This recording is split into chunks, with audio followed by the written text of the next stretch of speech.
আমরা কি এই যে জেলে যাইছেন সেটাও মিথ্যা।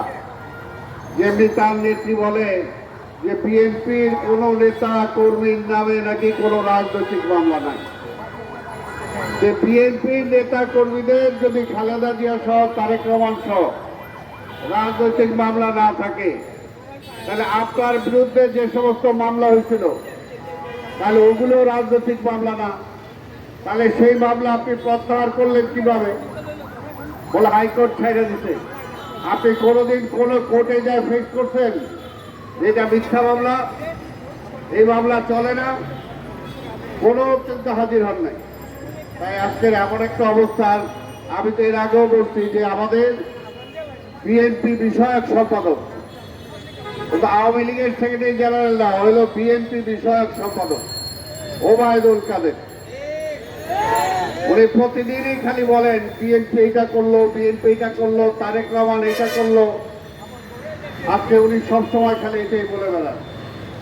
উনি নাকি বলছেন যে বিএনপির মধ্যে কোনো গণতন্ত্র নাই, এটার জন্যই নাকি আজকে সারা দেশে উপজেলায় আমাদের নির্দেশ না বাইনা অনেকেই সেখানে অংশগ্রহণ করছে।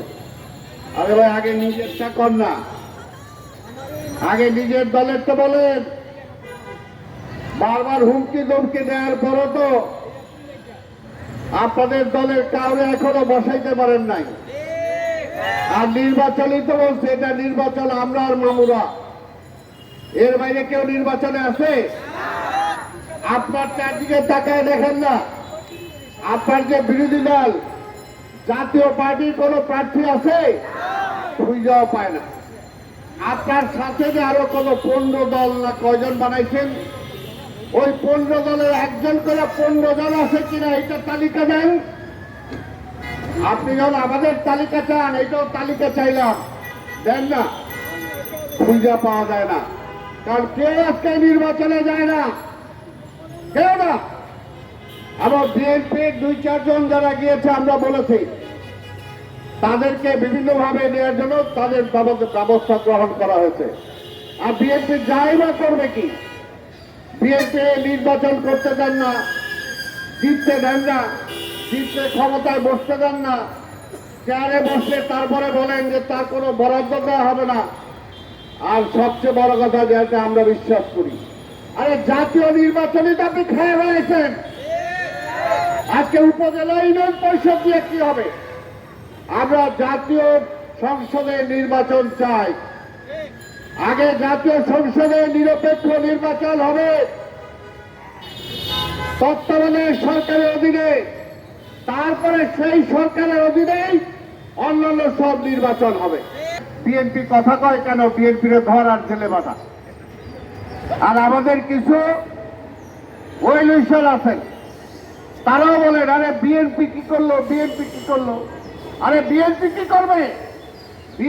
বিএনপি আজকে আওয়ামী লীগ চাচ্ছে এই দেশে একটা গৃহযুদ্ধ লাগাইতে, একটা গৃহযুদ্ধ লাগাতে চায়, কাটাকাটি লাগাতে চায়, রক্তপাত করাতে চায়। সেই কারণে তারা চায় যে বিএনপিরে মারো, দেখি বিএনপি উল্টা সিধা কিছু করে কিনা, উল্টা সিধা কিছু করে কিনা। বিএনপি তো গণতান্ত্রিক দল, বিএনপিকে হাতে অস্ত্র নিয়ে নামবো এই পুলিশের লগে যুদ্ধ করার লেগে?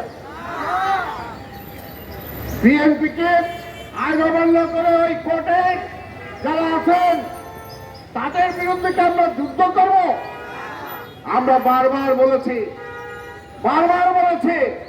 আজকে মিথ্যা মামলা, গায়েবী মামলা, সাজানো মামলা দিয়ে আমাদের নেতা কর্মীদেরকে গ্রেফতার করা হচ্ছে। এই মিথ্যা মামলায় আমরা জামিন নেওয়ার জন্য কোর্টে যাচ্ছি। এই মিথ্যা মামলায় সাজা দিয়ে দেওয়ার পরও আমাদের নেতা কর্মীরা হাসতে হাসতে আজকে জেলখানায় যাচ্ছে। আপনাদের একটাই বলতে চাই, ওই যে বলেন বিএনপি শেষ হয়ে যাচ্ছে, বিএনপি ছোট হয়ে যাচ্ছে, বিএনপিরে পাওয়া যাচ্ছে না।